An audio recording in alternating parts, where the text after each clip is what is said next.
What's up, Yang Gang?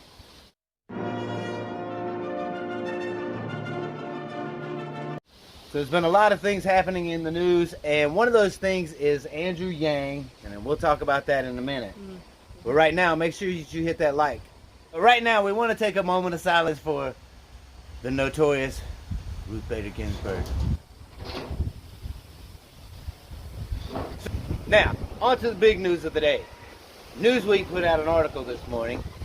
Since it's really short, Russell can go ahead and read it. I'll go ahead and read it.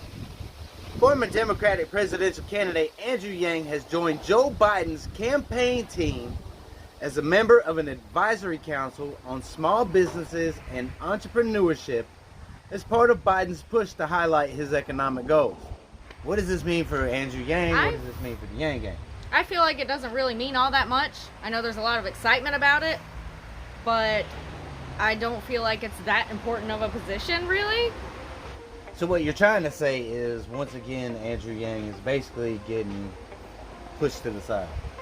Yeah, I feel like it was kind of like, well, you know, I need to try to get the Yang Gang over here, so I'm just going to give him this bullcrap position. That's kind of what I feel like. If Biden wins, I don't feel like it's going to bring about any kind of change. Like, Andrew Yang will not be able to bring about any change. I kind of see this going one of two ways, right? I see Andrew getting in there and, you know, for the next couple years, if Biden wins, and that's a huge if, and being in there and being able to talk to people, make relationships, which you know he'll do. Everybody likes Yang. And this is just another instance, in my opinion, of them doing just that, not giving him a seat at the big boys table. He's like at the little kids table. Put in the comments what you think this means for Andrew Yang, and if this is all of a sudden, if you're not voting for Biden, if this changed your mind to vote for Biden, put that in the comments too. I want to see how many of y'all have been influenced by this position. For me, it doesn't move the meter at all for me. Doesn't really change much for me either. Because unless you're going to get a seat at the big kids table, right? And actually have a voice where you can influence the things that matter, you know, it's not going to matter. This is just another instance of Yang getting the short end of the stick. And like the title of the article says, he's the 8th former presidential candidate. Why was he the 8th chosen? Like 7 people that were running got chosen before him, so it's kind of like a last minute afterthought thing. Because if you'd have been smart, you'd have put Andrew Yang as your vice president. I mean, he did really, when it all comes down to the nuts and bolts. But now you're the 8th former candidate selected for a position. And it's the position over small businesses and entrepreneurship. So I've heard the case made online, and a lot of people have poo-pooed it. And that's the idea that Andrew Yang's best bet for a presidency in 2024 is a Donald Trump win. And I know that sounds a little bit counterintuitive, but if you think about it, the Democratic establishment is just that they will have their candidate and Kamala Harris all lined up for 2024, and that's who they will throw their weight behind. And the same thing will happen to Andrew Yang that happened this time. For those of you who think differently, I got 2 words for you. Bernie Sanders. If Bernie can have the kind of following that he has, and the DNC still be so corrupt that they can get their candidate passed and silence Bernie Sanders, you don't think that they're going to do that and more to Andrew Yang? Get out of here. What, they're all of a sudden just going to become the good guys? No. And if y'all haven't checked out the last episode of Yang Speaks with Marianne Williamson, that one was great. So go check that out. One more thing I wanted to bring up was the tweet that Andrew Yang tweeted yesterday.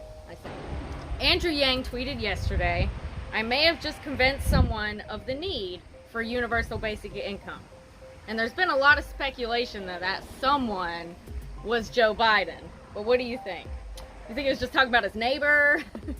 First of all, here's the when I read that tweet, I completely scrolled past it. You know why?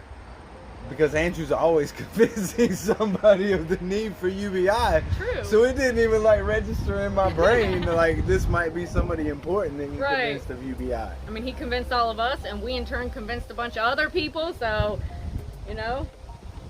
But who did he convince? Could it be somebody? I don't know. You know who it would Best be? case scenario, Joe Biden. Because if Joe Biden puts UBI in his platform, that's a definite plus. It couldn't be Marianne because she already believes. She's already UBI, yeah. She's already pro UBI. But you know, Andrew talks to so many people now. Yeah. It could have been anybody. What do you think? Put it below. Put it in the comments. Well, Yang Gang, we love you. How do you think that this shapes up for Andrew Yang? Let us know. We'll see you on the next one. Stay tuned for the bloopers. Look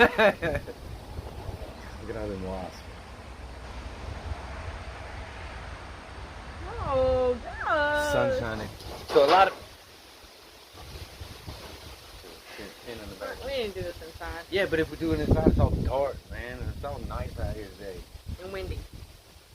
Everyone knows it's windy. This is stupid. Why are you like... What are you doing? I'll just do the whole thing like this. You look stupid. Talk loud because the wind. That's going to be like... the whole video. You want me I need some coffee. Alright. Joe Biden. She is lying in repose. What? Noise. It's here. It's like moment of silence. Go.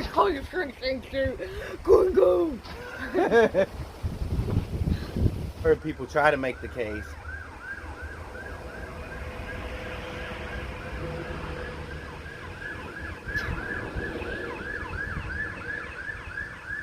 Can you wee-oo somewhere else? We'll just woo a little faster. Wee-oo faster. Is that a trooper? Who's he going after? This is close. Busted. Interesting. Okay, what were you saying? So- Poo-pooed. To do that and worse to Andrew, yeah. What the hell was that? Oh. You don't think that they're gonna...